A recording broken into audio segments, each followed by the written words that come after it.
Hello, everyone, and welcome once again to Wizard World Virtual Experiences as the crowd emojis wildly.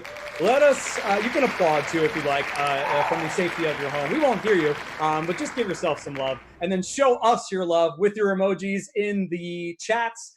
We are streaming to you live and completely free on Facebook, Twitch, and YouTube. So show us those hearts, show us those thumbs up.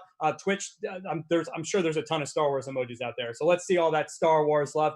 Shout out to DJ Washburn. You can follow him at DJ Washburn on Twitch. That's his Mixcloud name as well for that amazing 45-minute Star Wars themed set immediately before this panel. We are so excited to bring out some of the amazing actors. We've focused on and we've featured a lot of the faces, if you will, that you see on particular shows. And I am so excited, not only as a Star Wars nerd, but as a behind the scenes stunt nerd, puppeteering nerd, a huge fan of Jim Henson stuff. We're going to meet some of the folks that are in the suits and behind the scene, not behind the scenes, they're in the scene, but they're in the suits and behind the masks, pulling off these amazing characters of this franchise and this universe that we all know and love. That is the Star Wars universe. We're going to bring them out in a sec, but a couple quick housekeeping things.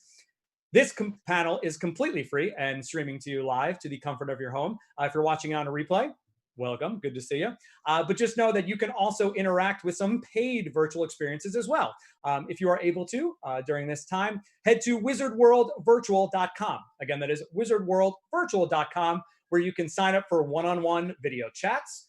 Once in a lifetime experience. It's amazing. You literally get one-on-one time in a Zoom room with these amazing actors. So definitely take advantage of those. They will be on sale throughout the week. A bunch of them are happening immediately following this panel. So feel free to purchase them throughout the panel. But again, if you're watching on replay, don't worry, they're still on sale. So definitely check those out. In addition to those one-on-one virtual chats, we also are offering autographs. And yes, we have added the drop-down feature. You can choose from a series of photos that we will provide to the actors. So definitely purchase that and check out that drop-down feature so you can choose a photo. We are doing our best to recreate the hashtag con life, the convention life to the comfort of your home. So thank you all for being fans and being with us. And then we have one-on-one video chats, or not video chats, video recorded messages. You can send them a blurb, wish happy birthday or good luck to your favorite loved one. So definitely purchase those video recorded messages as well for those actors that are participating. If you're looking for memorabilia from past conventions, and we have a ton of stuff from The Mandalorian and the Star Wars universe up on our Wizard World vault. We've got signed autographs. We've got works of art from our amazing artists and vendors. It is our best attempt currently at a virtual convention floor. Head to the wizardworldvault.com and check out those amazing arts and memorabilia from past virtual conventions and past physical conventions. We are hoping to get back to the physical convention scene soon, but we are so happy that you've been joining us for all these amazing virtual experiences. That's enough. Oh, shout out once again to our fan group of the day, Pure Fandom. They're going to be doing a Once Upon a Time trivia later on this evening. And then shout out to DJ Washburn one more time for his amazing set. But let's bring out this cast. Without further ado, we are spanning the Star Wars movies, the Mandalorian series. Some of these folks literally just bring these characters to life on various TV shows throughout the world. So we're very excited to have them all here today. Let us start. He is known as the amazing and infamously known Jar Jar Binks from the prequel series. He has continued to portray that character in one of the best animated series of all time, Star Wars: The Clone Wars. He even parodied himself and won an award on Robot Chicken for bringing the voice back, and we love him for it. He can be seen, and we're going to talk about it a little bit today. We'll see what he can tell us, as a Jedi Master on the upcoming Star Wars Jedi Temple Challenge. Please give it up for the amazing Ahmed Best, everybody. What's happening? What's up, Ahmed? What's up? That is a beautiful. I know it's not a real portrait behind you. Tell us about that quick mosaic. I just want to hear a little bit about it before we bring everyone else out. It was, yeah. I'm really a big fan of all the Jedi Temple Challenge, Keller and Beck art that's going out around the universe. And I'm a big art fan. I grew up loving art. My mom's an artist. My brothers. I come from a family of musicians and artists. So all the stuff that's been happening, I'm showcasing it on my Instagram. Oh my gosh. page. And this was one of the portraits that came in. If you go to my IG, there's a link to the artist on my IG. So It's a beautiful portrait. it's wonderful, right? I thought it was really good. And since Kelleran is a purple lightsaber wielder, the purple Nice. is the Yeah, all right. background. I But like I it. really like this one. I like the return of the purple lightsaber. We'll talk a little bit more about that, but let's get the rest of the cast out here. You may have seen them in Game of Thrones, Harry Potter and the Deathly Hallows. He took over the role originated by David Prowse in the suit as Darth Vader in Rogue One, a Star Wars story. Please give it up for Daniel Napros. Hey, Daniel. How are you? Thank you so much for being here. Oh, no, it's a pleasure. It's my first time over there, so I hope I'm going to enjoy myself. Yeah. Is this your first time in a Zoom call in general? No, Zoom called before, but we've never gone stateside, so this is going to be brilliant. Oh my gosh! Well, Daniel, and it's amazing. And not only are we broadcasting stateside, there are people watching from around the world. So this is really cool. Anywhere where there's a Star Wars fan, we're happy to have you. So and people are watching. So thanks so much.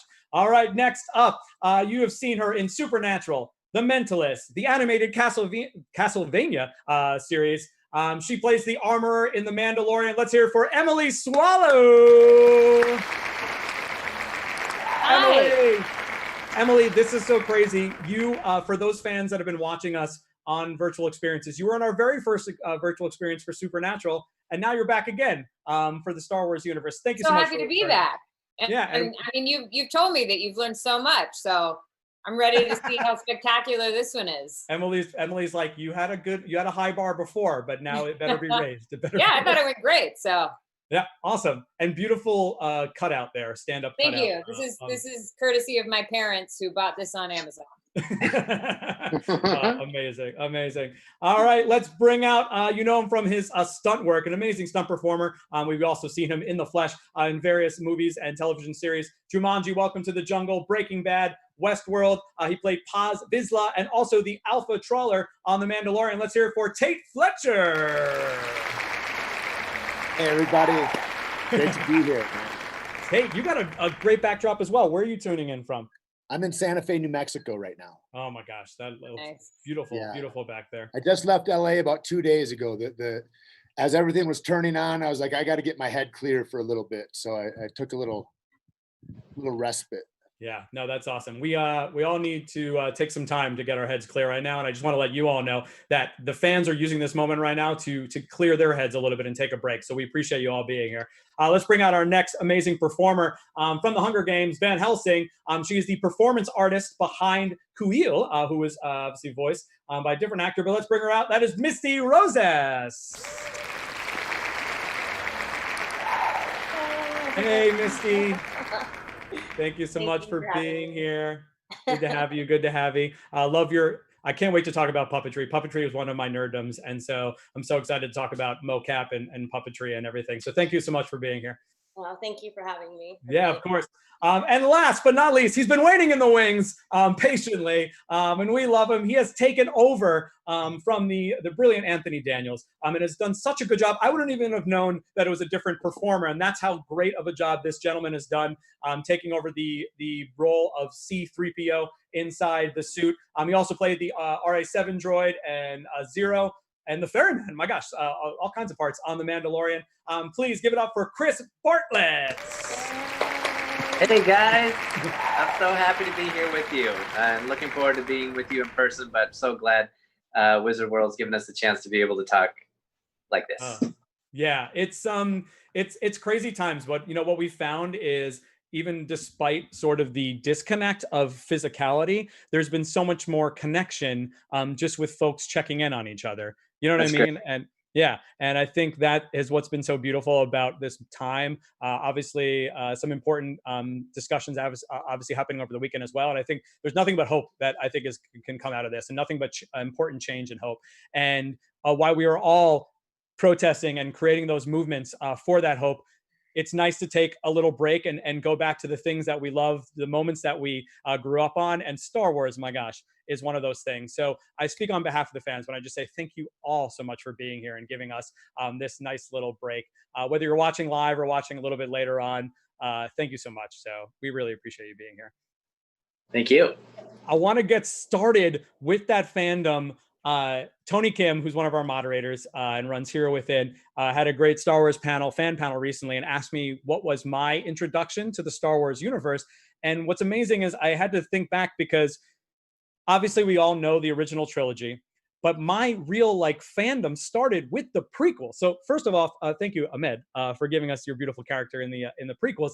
But I just want to go around the room, and I didn't really even think about it. I was like, oh my gosh, no, that's when I started watching Star Wars. I'd love to hear a little bit about each one of yours entrance into the Star Wars fandom and universe. And maybe it was not until you got cast in the role, but I'd love to hear sort of when you became a fan, or what was that first memory of becoming a Star Wars universe fan. Whoever wants to kick it off. Well, I was really lucky because the first thing, when I was obviously young and the first series came in, it was the little figures. I used to collect all of them. I wanted to be, this is one of the most exciting things for me. When I was in the tank, we had the Imperial Guards guarding me.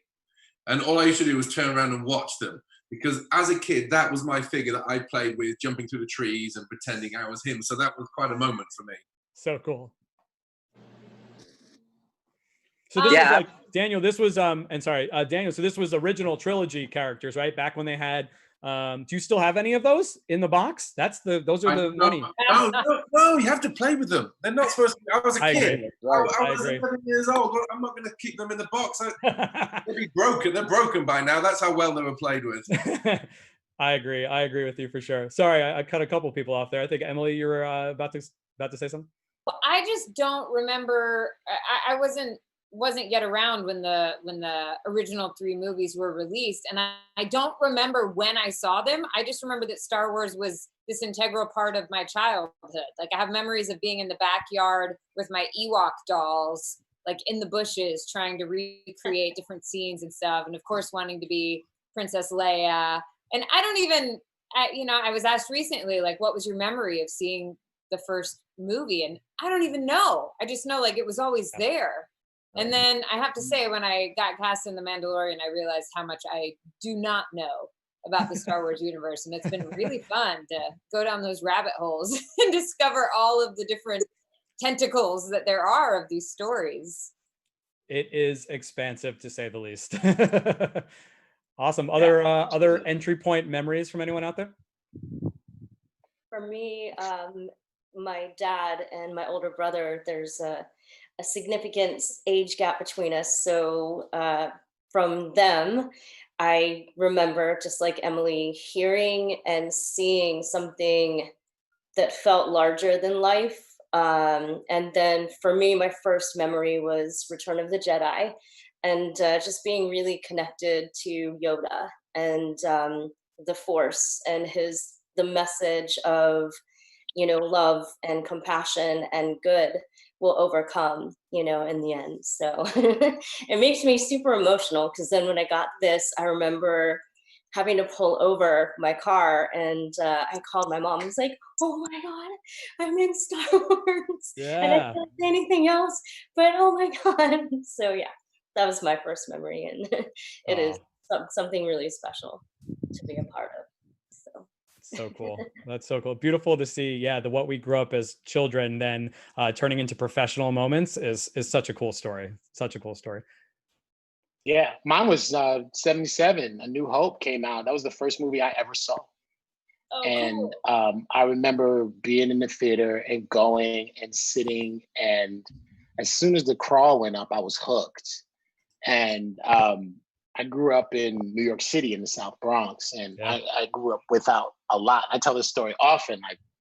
I was so in love with the movie, but I couldn't afford to buy any of the toys, or I couldn't afford to buy any paraphernalia.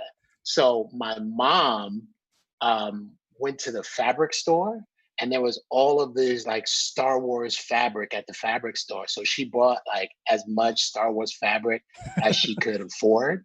And then she made me and my brother and my sister curtains and pillowcases and sheets and pajamas. And we wore those things every single day. And so from then on, Star Wars has been a part of my life.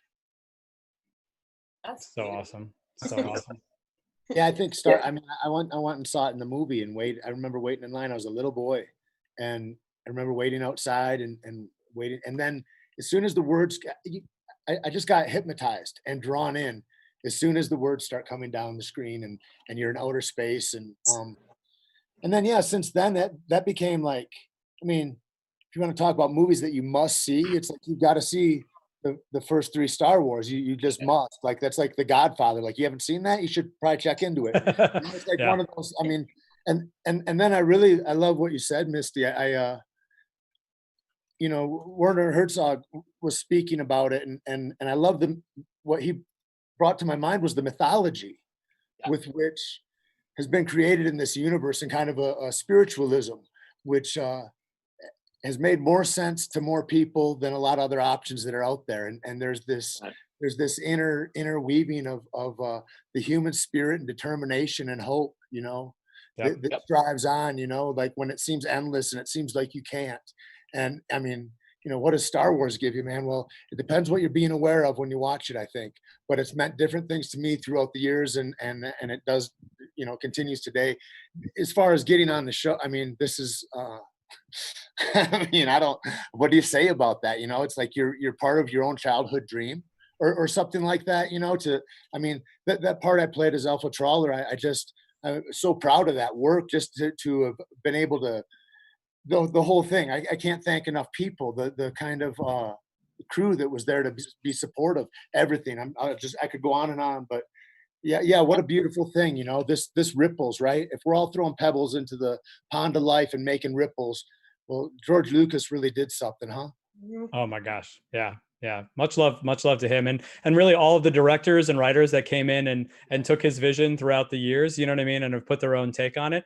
Wow. What a universe. What a crazy, just creative, the creativity. And then, like you all said, the messages of hope and good triumphs over evil and things like that. So relevant right now, and things that we need right now for sure. You know? And how it's made with miniatures. Like, it's not CG, it's not all this stuff, and it stands up, man. It's like, I mean, you watch Luke going down to shoot the torpedo in the dust. It's like, I'm still excited when I watch that, man. It doesn't look corny. There might have been, maybe there was some connotations, but we don't have to talk about that now. Chris, obviously I don't mean to, you obviously have a giant fan. I mean, look at your backdrop there. Tell us about your fandom. Yeah, I'm with Ahmed. I was 7 years old in May 1977, the perfect age. I felt like we went and like Tate said, waited out in the sun for the movie to start, and you know, back then, you know, we had 3 channels on TV. I know I sound like an old guy, but we had 3 channels on TV. There was 3 years in between the films, so. Yeah. During that time, your imagination just goes wild with the hero's journey and all that, and all the figures. You know, I got a paper route so I could buy my own Star Wars toys, and you know, so I you know, you have all that time in between to make up your own adventures, your own stories, and then you see the second film, and you know, that was then fast forward to the show. Being cast in the show as a few characters, you know, I flash back to when I was little, and all of this is coming together in one, you know, great adventure with all these talented folks. I'm just so grateful for the universe that George created, and the imagination, the spark in my imagination that it really blew up. And for all ages, you know what I mean? We're all talking about it as kids, as adults, with our children, you know what I mean, as grandparents. And that's what I think is truly the legacy, is that it's inspired families and not brought families together, but, you know, families share that experience all together, which is so cool. Let's get to some fan questions. And again, if you're watching live, you can just tag at Wizard World, Facebook, Twitch, or where else are YouTube with your questions, and we will get to them. But a question that's coming on multiple platforms from Disney Inuaman. I always butcher the handles. And Prime Lady Lizzie. Prime Lady Lizzie makes it a little more specific, specifically for Ahmed. But then all of you can answer this. She says, though, thank you for Jar Jar. Absolutely loved him. And then the question that a bunch of people are asking, I'd love to hear a little bit from each of you, is what was it like walking on the set my gosh, like, I mean, we're going to get to the costumes, we're going to get to sort of the effects, things like that, but just walking onto that set for the first day and seeing what they've created. And Ahmed, I know there was a lot of green screen too, but then just seeing it afterwards. Let's start with you, Ahmed. What was it like being on green screen and then seeing it later? I'd love to hear all again from the rest of you what the set impact was for you, being in the Star Wars universe for the first time. Yeah, it's huge. I mean, Phantom Menace was my first movie, and I didn't realize how big movie sets were going to be. It was just, and I didn't realize, the army of people that are constantly around Sure. building simultaneously as you're shooting on a thing, and then everybody comes around and touches you at some point in time. Everybody has a job to come and touch you for some reason.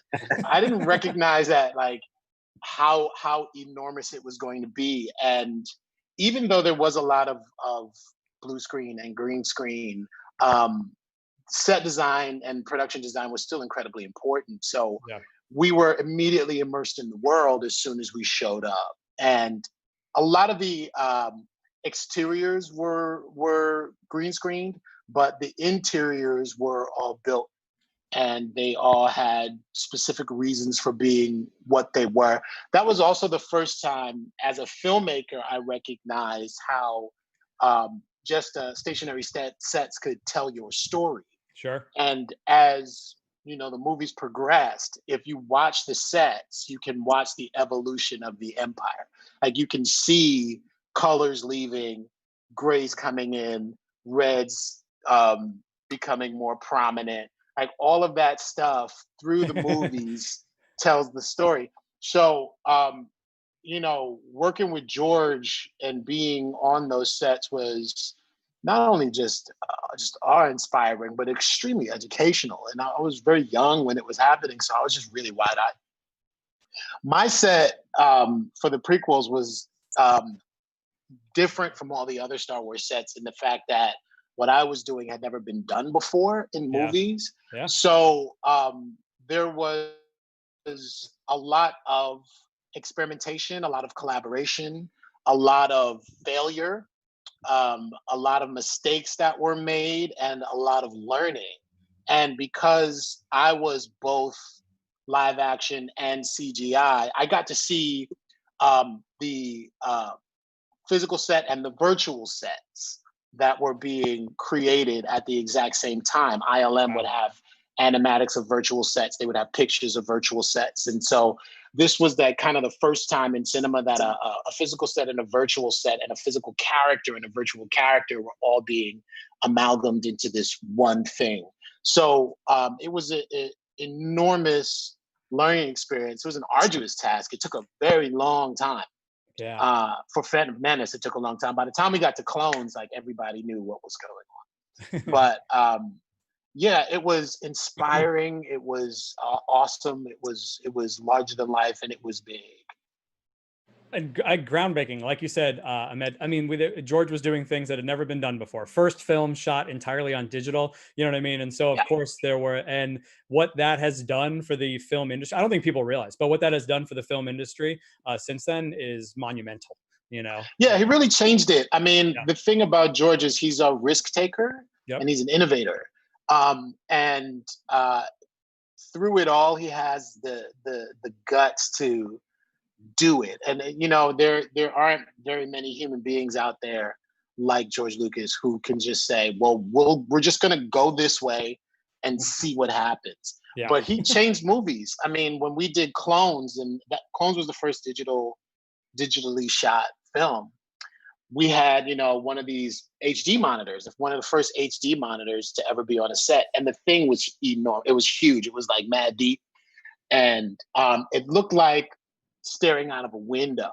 And the hardest part about shooting digital, and we're talking like a DPI resolution that your iPhone kills right now. You know what I'm saying? Like, your iPhone is way more powerful than the cameras we used in Attack of the Clones.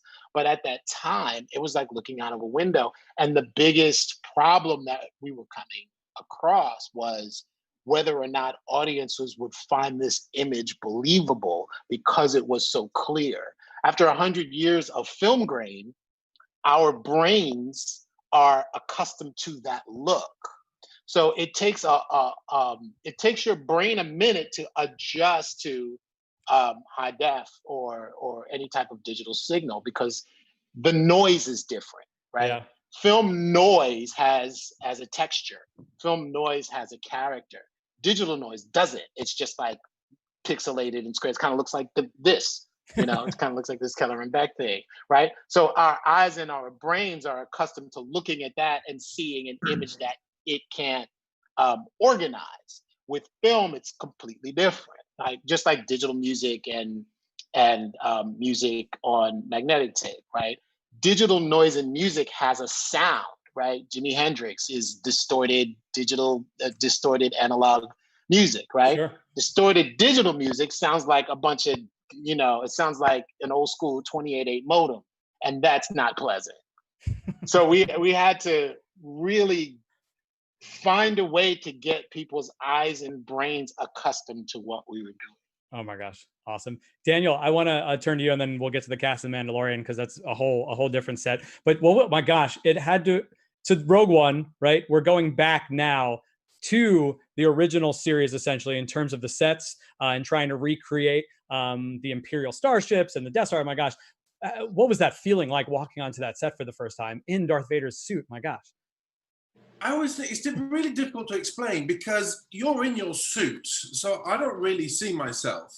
Yeah. So I was so excited. The first scene I ever did on set was when Director Krennic is standing opposite me and the door comes up and I see him for the first time. So of course I can't see myself. I'm looking through my helmet, so it feels like you're looking through a window. So it feels like you're almost watching the movie. And he's going, look, all I'm thinking to myself is, whoa, he looks cool.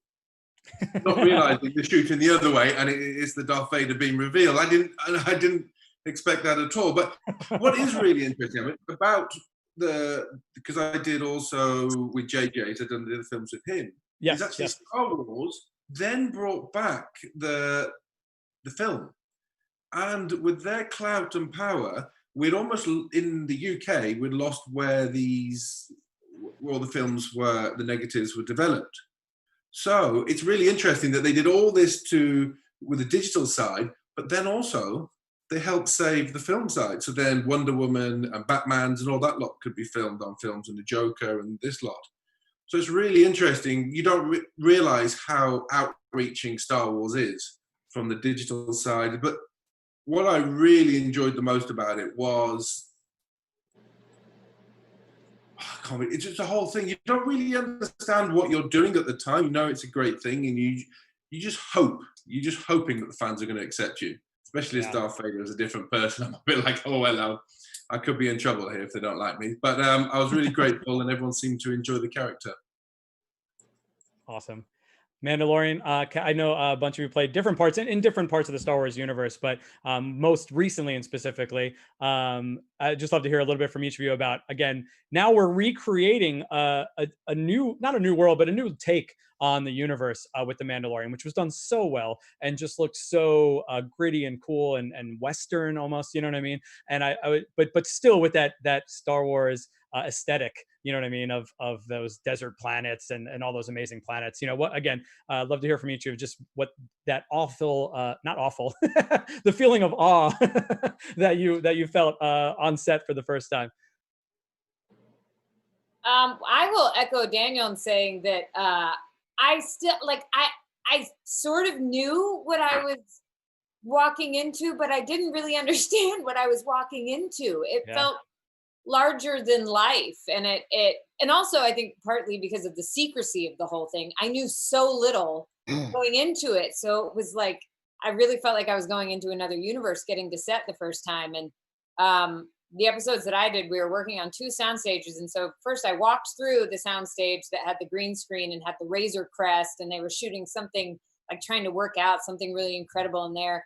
And then I went through to where the armorer's little like domed room is, and it was so tangibly specific and beautiful. I mean, the artistry that every single person involved with the design puts into their work is just, it was such an honor to get to like use my weapons, to get to, I mean, the costumes, every single piece was incredible. But I also, you know, being in the helmet and everything, I couldn't see very well. So it sort of felt like I was in a dream and wandering through this space. And it was just like giddy excitement from the beginning. And I sort of felt that from everybody else who was working on it. It sort of felt like everybody, you know, we're getting to make our childhood dream.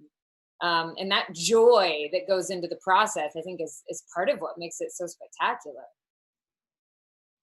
I think what is really good about Star Wars, whichever project you're on, they really care about it. Whoever's making it, it's like a family. Yeah. Everyone cares about what they're making.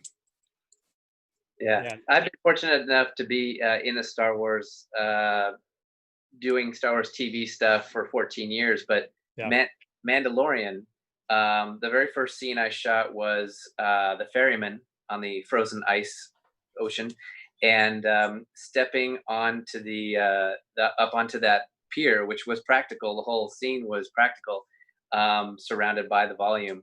Was exactly how you imagine as a Star Wars fan, not acting fan or TV or movie fan. As a Star Wars fan, it's just how you imagine your 7-year-old self, is stepping up onto this stage, and you're full of excitement. You want to explode, but you are there as a professional, to tell a story, and a great responsibility to Star Wars fans.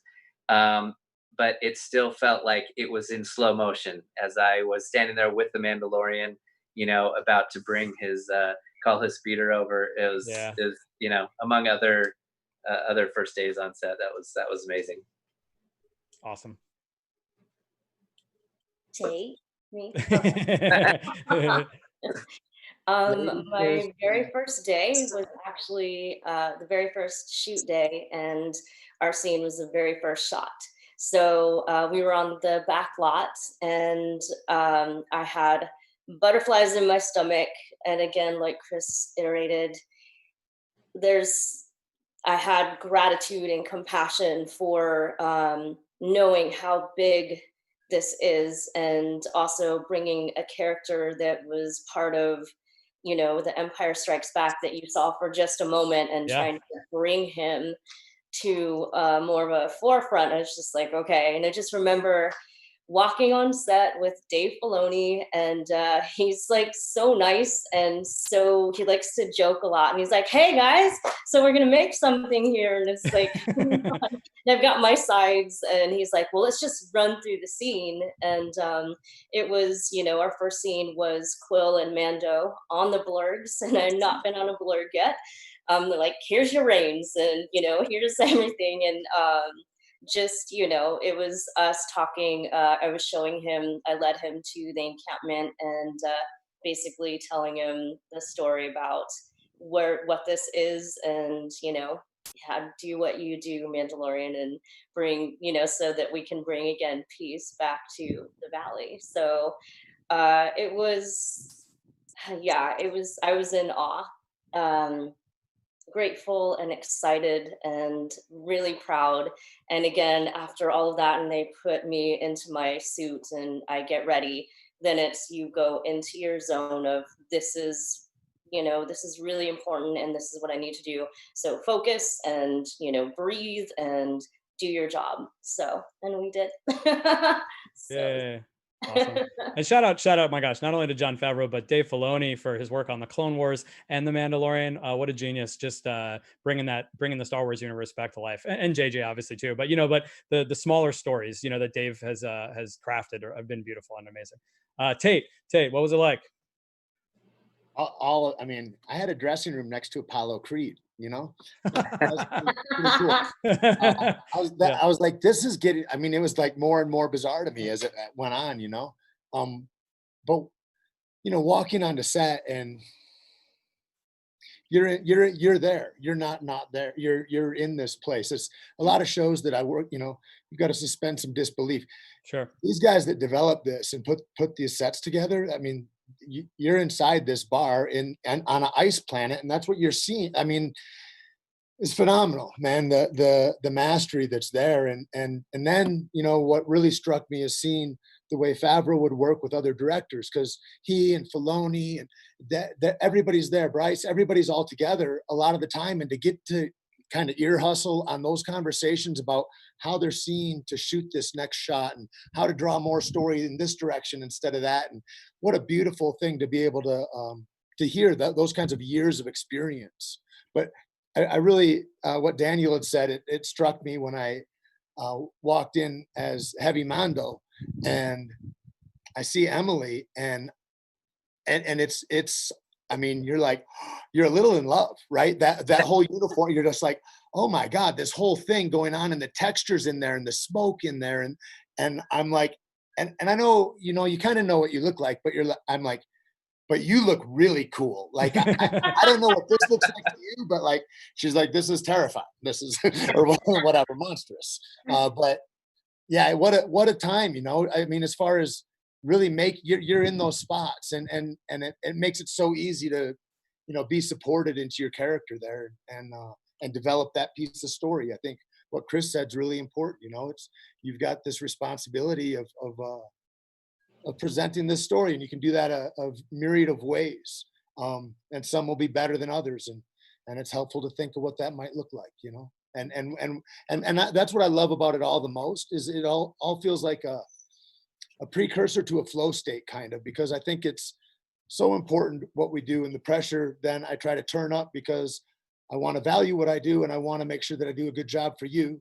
And you kind of get into this little flow state between your fear and your adrenaline and what you've studied, and then to come out and to really be able to express that on film. You don't always get to do it. It's like, I used to fight mixed martial arts, and you don't always get to express your best physical self. Things happen and everything changes in real time. But to be able to be in those spots where you feel like you're synced up within the universe, and it's almost like surfing, like riding a wave. That's what it feels like. Yeah. And again, shout out to all the production designers and the writers and the set builders, and my gosh, for their just creativity. That's what really brings the world to life. And then you obviously you come in all and present us the characters, which and then the coupling of that just makes for such a beautiful experience for the fans. So cool. I want to get to some more fan questions. This has come in various ways from a few people, from Dan Dudich watching, in addition to Ernest Jan, and also oh my gosh, where is the other one? I want to make sure to get all the fans in here. Lady Lizzie watching as well. The universe is so expansive, and congratulations, Ahmed, because where this question is going is, what other character would you love to play in the Star Wars universe, and also, how do you feel about the transition from just the movies to sort of TV and video games and all the things like that? So I guess just like the overall question, I want to start with you, Ahmed, because I know, and again, congratulations, we're super excited for Star Wars Jedi Temple Challenge. It's going to be the new Legends of the Hidden Temple we hope for, and you get to play this new character of a Jedi. Tell us a little bit about what you can tell us about getting to now play a new character in the universe, and then everyone else, if you always had a favorite character that you'd love to play, we'd love to hear it. Well, I always wanted to be Han Solo. Yeah. When I was a kid, because he was so cool, and he had the Millennium Falcon, and he had a cool homeboy that he got to fly the galaxy with, who was furry. So I always dug Han Solo. I always wanted to play a cool Han Solo. As I got older, like Obi-Wan Kenobi was more of my favorite character, because I just really love how, especially the way Ewan played him, he had a bit of a snark to him. he wasn't like this, and this is a lot of my martial arts teachers growing up were like this. You see these guys as these very spiritual, very, centered human beings. And then you realize they have a personality and they tell jokes, and it makes them human, you know what I'm saying? So, and it helps you relate to them so much more. So Obi-Wan, as I got older, was my joint. And, this is my third Star Wars character, actually. Jar Jar was my first. And then I did a cameo because of Anthony Daniels Yeah. in Attack of the Clones. Yeah. Anthony was like, on my day off, Anthony gave me a pilot's uniform and said, "We're going to be in the movie. Come to work tomorrow." And I was like, "It's my day off, man. I want to go to Bondi and surf." He was like, "No, you're going to be in a movie." So he made me like put this thing on, and then we ended up in the bar scene in Attack of the Clones. And then George saw us there, and he was just like, "You guys get a close up."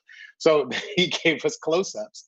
And that day they were like scanning people for toys, and then they scanned me, and then all of a sudden, like this toy showed up, and it got sold, and it was in stores, and my mom bought a few of them, and she was like, "Oh yeah." And this character was called Ahmed Beck, and I had no idea that they were going to do this, right? But it kind of went out there. So flash forward to they're asking me to do Jedi Temple Challenge, which is the first game show kind of. This is the first unscripted thing Star Wars has ever done. Sure. And it's the first first anything Star Wars led by anything Black. Like there have been Black people in Star Wars, but no one was really the lead of it. Sure. And this is the first thing that they came out with, and that was very important to me. It was also really important to me that this was aimed at kids, because kids have always been the thing that I was a kid when Star Wars came out, and kids have always had that burst of imagination and hope for Star Wars that you always want to hold on to. So when you see kids watch Star Wars, it just makes you feel like a kid and love it again. Yeah. And I really wanted to give something back to kids. So when they asked me to be Kelleran Beck as a Jedi, I was ecstatic for it. You know, my career has been one of risk taking and trying things that could work, could not work. And I really got that from George, you know what I'm saying? Like even outside of Star Wars, what I do outside of Star Wars really has that kind of same impetus. You know, there's something about those Bay Area innovators, you know, like Steve Jobs and Wozniak and George Lucas. There's something up there. Francis Coppola, who would show up on set some days and intimidate the hell out of all of us. But I decided to do this because it was a new frontier. This was a new medium for Disney, and it was a new medium for Lucasfilm, something that had never been approached. And I was just like, yo, let's keep the streak going. I mean, I kind of like doing the firsts. I kind of like being out there on the front lines, trying something new. And all of those kids' game shows like Legends of the Hidden Temple and Double Dare and all the stuff, you know, I was a big fan of those kids' game shows. And quietly, I always wanted to be a game show host. I know it's kind of corny, but like growing up watching game shows, I was like, you know what, I could probably do that. That would be a lot of fun. Give people some money for no reason, you know? So I always wanted to be a game show host, and I was just like, oh, this is perfect, you know? That's so cool. I came up with the character Kelleran Beck as a Jedi, and I'm also a producer on the show. So the team of producers really came together in a creative way to create the show and help me create this character. And they gave me so much room to be creative. So Kelleran, the name Kelleran, I always loved like derivatives of names. Like I always loved like Wilhelm and Willem and William, you know, as names kind of traveled through time, they change, you know, or when people immigrate to another country, they shorten their name. And then you find out like, you know, Rose was really Rosenbaum, you know, for back in the day. So I always loved those. And I always thought of Kelleran as a name that could be derived from. And I wanted to connect the sequels and the prequels to the game show. So I took the last name of Ahmed Beck and made that the family name. And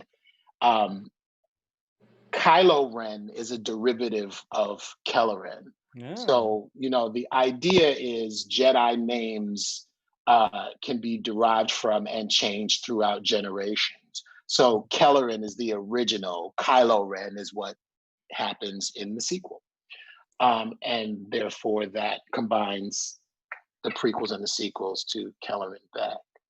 Very nice. We are super what I- nerding out. We are super nerding out. This is I'm amazing. in. I'm Only yo, on a I'm Star t- Wars I'm panel. Only telling on a you. Star Wars panel do we talk about the etymology of the Star Wars names. Beautiful. It's I'm amazing. all about this stuff. I care about this stuff. I care. Oh my gosh. Well, we all said it in the beginning. We all grew up and we all have the toys and we all watch the movies and we, and that's what Star Wars is about. Other favorite characters from around the room or characters you'd want to be, and some of them might be the characters that you got to play. Let's be honest, but I mean, yeah, for me, Boba Fett was always the coolest dude, and and so when, I didn't know, they called me after I read for Alpha Trawler, and then they said, go out to this place in the valley, and we need to fit you for some things. So I go in, and it's not till I don't know deep into that process, and they bring in this helmet. Yeah. And I didn't know that was, and they're like, well, we just got to make sure this fits you. And I was like, yeah, like that. Awesome. That's awesome. So cool. Yeah, for me, after since I play 3PO, when I was brought in for Q90, and they told me he was a bounty hunter, I was like Tate, Boba Fett was always the one I wanted to be.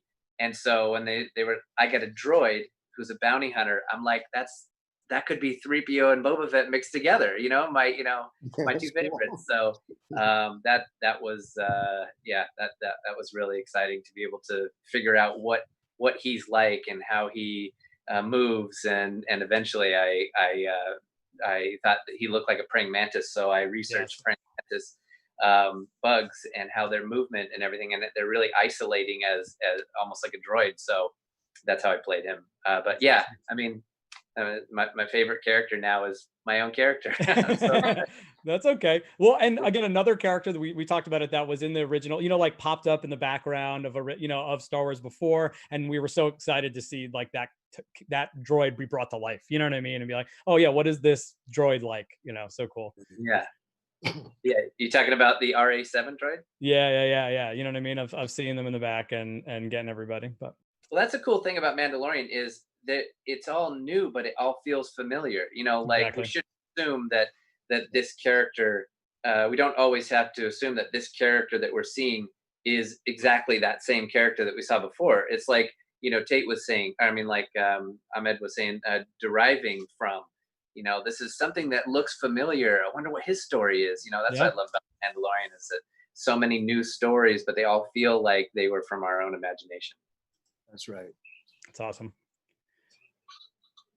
I mean, I'm a big fan of the armor, and she makes me feel so much cooler than I feel in real life. So, and I had that same experience that Tate had of, I knew I was playing this character who was kind of a leader of some people, and I knew so little. And then I go out to Legacy Effects in the Valley, and they show me, and they assumed that I knew all this. Right. They assumed that I'd seen pictures. They assumed I knew like what episodes I was in and what I was doing, and I knew nothing. And so they were like, "Oh, okay. Well, should we show you a sketch?" And I couldn't speak. And then like getting fitted for the the breastplate, and then seeing all of that come together, it was just Yeah. It's My gosh. So cool. Misty, favorite characters? Yoda. And so Oh yeah, you mentioned that. Yeah. and same thing. I mean, I've been working with Legacy since the beginning of my career. Congo was my first job. Oh my gosh, yeah. Film, Amy, right? Amy? Was Amy the girl? Yeah. That was one of the Amy's. There were two of us. Oh, nice. Yes, Lorraine No, she, was part of Team Amy with me. So when I went in for my fittings, like, I know Jason, and he, sculpted Quill. He's like, "You want to see your character?" It's like, "Yes," and I saw him, and then I was like, "Oh," and then it was like, "Can I see, the sculpt and everything?" Because I had been training, I know suit work, and it's been a while since I've been in a practical suit. I've been doing a lot of mocap. I know the weight and the oxygen deprivation that it has. So when I put the whole thing on for the first time, and John Rosengrant walked me around, after that fitting, I was like, okay, I need to up my cardio and my weights because this is really, really, really heavy. And I was like, more squats, more squats. But yeah, my favorite character of, the original trilogy was Yoda. And my wish would be to be one of Baby Yoda's Jedi Master teachers. Oh, cool. No spoilers for season 2, Miss Sierra. We don't know if no spoilers. No, it's a wish. I might as well just throw it out. Oh, there. of course. I'm just joking. Oh, there's plenty of fans that we all have our storylines, right, of what we hope for. We're excited to see Mandalorian 2 come back. Daniel, is it Darth Vader or who you got? He's quite a strong character, but I've got to stay with my childhood dream of being an Imperial Guard. They've kind of disappeared a little bit, unfortunately. But That's a good point. Time for a comeback. Time for a comeback, Imperial Guard. Yeah, I feel like you would crush that. And I wanted to say this, we're about out of time, but I just wanted to shout out to Daniel and Chris. Again, all of you amazing actors, but to take over those 2 roles that are so iconic and move in such an iconic way. And I know Chris, you specifically worked with Anthony Daniels. Daniel, did you, one of the questions from a fan was, did you actually talk to David Prowse at all, or were you just using sort of the videos and such that you saw? Well, we sat down with the director because obviously there was 2 Vaders in Rogue. Unfortunately, the first one they didn't use his footage in the end because he got a slightly different walk and he slightly took. Anyway, we won't go into that. But it's no, we sat down, we went through all his movements, we went through everything he does, and he sent me away with a stick. I had everything that Darth Vader had ever done, behind the scenes footage, outtakes and everything, and we went through it.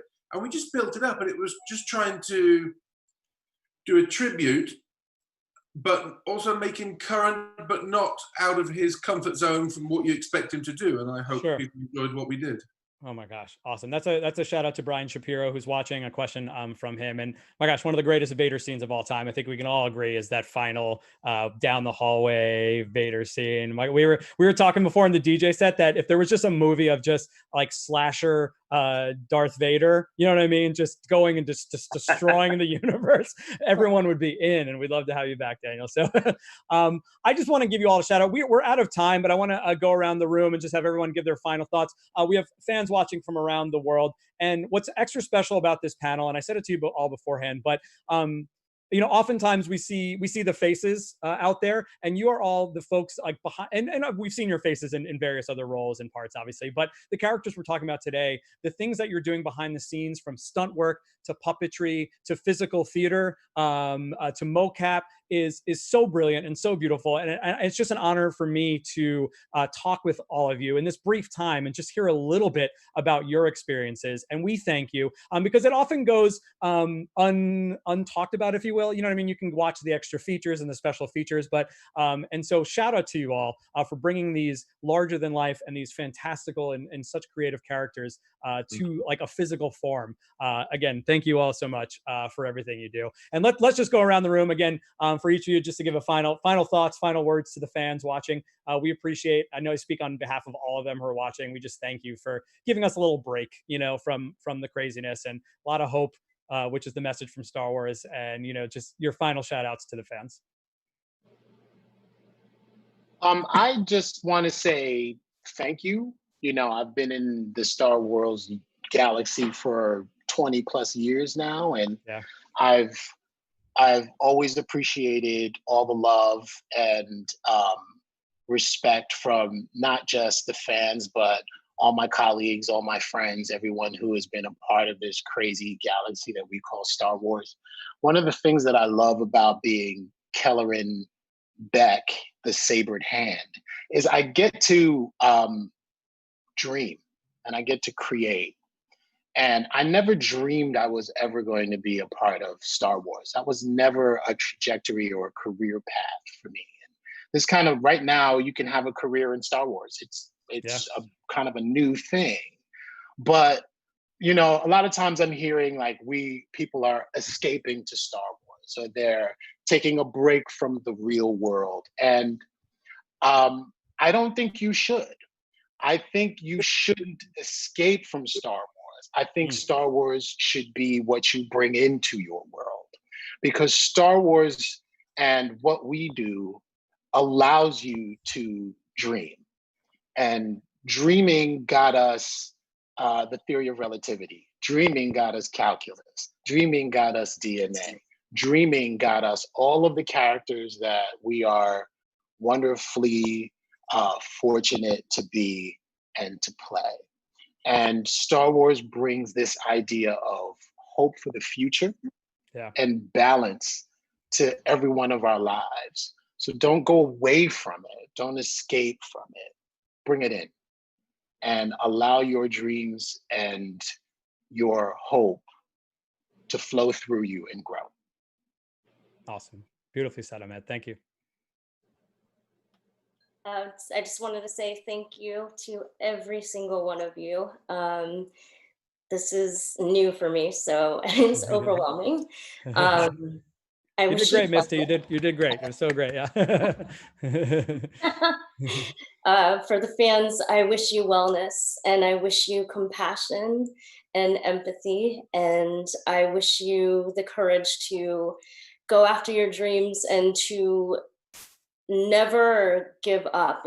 It's not over. It's never over. I mean, I'm coming to all of this, a little bit later in life. So trust your journey and trust your heart and your passions, and just go for it. And again, thank you so much for your support, and peace, and may the force be with you. Yay. Thanks, Misty. I echo that. I mean, first, just such an enormous thank you, because it is. I mean, it's a dream. It's a thrill. It's an honor to get to play characters in this universe, and to be so warmly embraced. It's just the best feeling in the world. And I think that the love that Star Wars fans have for this universe, I just hope that you guys carry the force of that out everywhere, because we need that kind of love. And like Ahmed was saying, it doesn't just have to be limited to like when you're in, watching a Star Wars movie, or when you're cosplaying or whatever. Just take it with you everywhere, and don't be dissuaded. I mean, I know that this has been a challenging time for a lot of people for a lot of reasons. And one of the things that I have always cherished about the Star Wars stories is that the hope that remains. And I think that we could all use that. So you guys already have that, being such huge fans. So just let that seep out into everything, please. Awesome. Thank you, Emily. I think the biggest thing for me is family, because once you're in the Star Wars world, you become a family. From all the people that work on the movies to all the fans, it's the whole thing that works together, and it's a snowball effect. One doesn't work without the other. So when they come together, it becomes this whole family, which is what I'd be most impressed about by joining the Star Wars sort of world. Awesome. Thank you, Daniel. Yeah, so thankful to go from a fan to be in the Star Wars universe. I mean, I'm grateful for those who helped me along the way, to whether I was learning either acting or building stuff. And the biggest thing I learned kind of in my progression is in this galaxy, you have not come this far to fail. That whatever your goal is, whatever it is in any field, figure out, that always feels like it's so far away, but you figure out what is one thing that you can do to get closer to that goal, and just do that thing. And then after you do that, then figure out what another step is that could be just a little closer to that goal. For me, that's what this experience has taught me, and I'm so grateful and humbled to be able to work with the people on this panel today. Anyway, thank you again, fans, from all over, for all the love for Star Wars and for its characters. Thanks, Chris.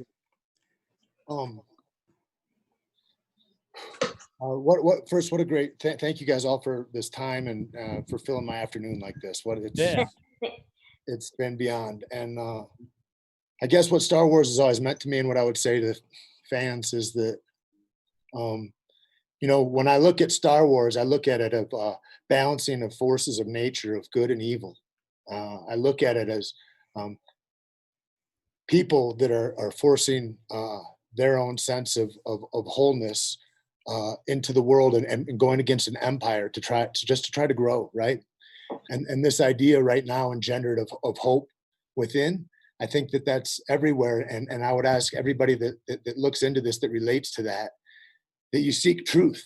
And at that highest point of truth is that there is no freedom, there is no justice if we're not all in a level playing field, if there's different rewards and there's different punishments for different species of the universe of Star Wars or anywhere else. And I just hold on to that and find out that you want to find that truth so bad that you'll die for it, because there's somebody else that'll try to push another truth. And we just got to balance everything, man. That's awesome. Thank you so much. Thank you so much. Balance, equality for all, Black Lives Matter. May the force be with you. This is the way. Thank you all so much for being here. We cannot wait to see you more in the Star Wars galaxy, whether it's on Jedi Temple Challenge, The Mandalorian Season 2, any upcoming films, everything that Disney Plus is trying to create right now. We know that we will see you again in some medium in this galaxy. And also just good luck to you all outside of the Star Wars universe in your continued careers.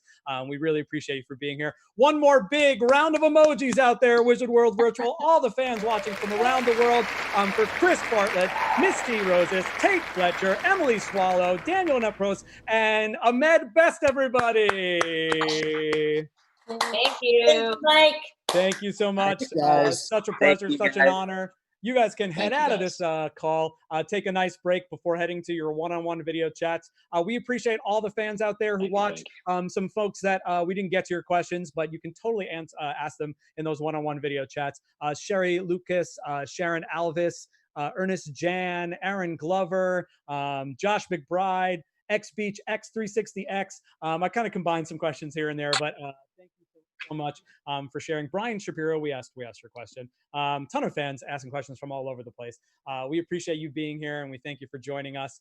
We will be back again on Sunday with some of the cast members of Caddyshack, so check that out. In addition to some other fun casts next week, we will be talking with the cast from Marvel's Agents of S.H.I.E.L.D. and Marvel's Runaways, plus some awesome announcements coming up soon. So continue to follow us at Wizard World on Facebook, Twitter, and Instagram. You can also set your notifications to alert you when we go live on Twitch, Facebook, and YouTube. This has been such a treat, such a pleasure. On behalf of Wizard World Virtual Experiences, my name is Mike G. You can follow me at Mike G Does Things if you want to submit those questions beforehand. Shout out to Pure Fandom. They'll be doing a once upon a lifetime trivia event tonight at 7 p.m. Eastern time. So definitely head there. There'll be prizes and everything. And shout out to DJ Washburn for his preset Star Wars themed DJ set right before this. I'm done. On behalf of Wizard World Virtual Experiences, we'll see you next time. May the force be with you.